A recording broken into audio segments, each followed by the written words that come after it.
Netanyahu युद्ध अपराधी हैं, वे खून के प्यासे हैं और इस्राएली बंधक ही उनके पहले शिकार होंगे। ये बयान है हमास की अल कस्साम ब्रिगेड का। गजा में इस्राएल लगातार बम बरसा रहा है। जंगबंदी समझौते के खुले उल्लंघन के बाद इस्राएल ने न सिर्फ गजा बल्कि लेबनान में भी हवाई हमले किए।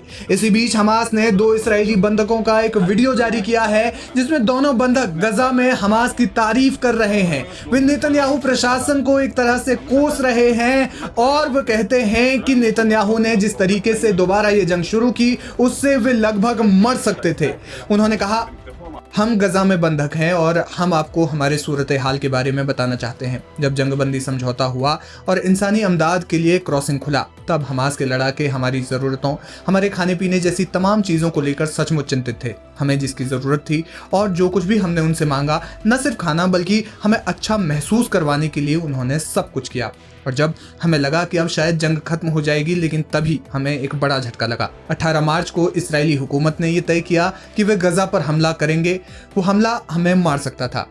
इस वीडियो में इस्राएल के दोबारा हमले के कारण कुछ बंधकों को रोते हुए भी दिखाया गया है। यानी एक और तो पीएम नेतन्याहू को अपने ही देश में अंदरूनी बगावत यानी आंतरिक विद्रोह का सामना करना पड़ रहा है, तो वहीं दूसरी ओर गजा में महीनों से रह रहे इस्राएली बंधक भी नेतन्याहू से बेहद खफा नजर आ रहे हैं। हमास के इस वीडियो का शीर्षक है नेतन्याहू युद्ध अपराधी हैं, वे खून के प्यासे हैं। हालांकि इस वीडियो में सिर्फ इस्राएली बंधकों की उनकी सरकार के प्रति निराशा ही नहीं दिखाई गई है, बल्कि हमास का ये बयान भी इसी वीडियो में है जो उन्होंने नेतन्याहू को चेतावनी देते हुए बनाया है।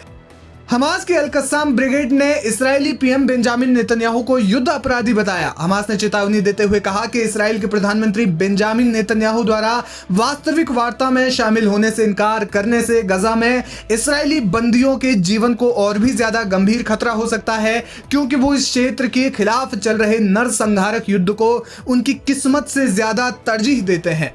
हमास ने कहा, नेतन्याहू का बुनियादी मकसद गजा पट्टी के लोगों के खिलाफ अपने वहशियाना हमले को जारी रखना है।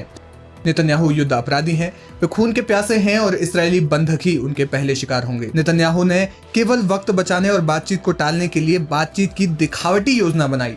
उन्होंने गजा के मासूम निहत्थे लोगों के नरसंहार के लिए जंग फिर से शुरू कर दी। उन्होंने उसी जंगबंदी समझौते को पलट दिया जिस पर उन्होंने खुद दस्तखत किए थे।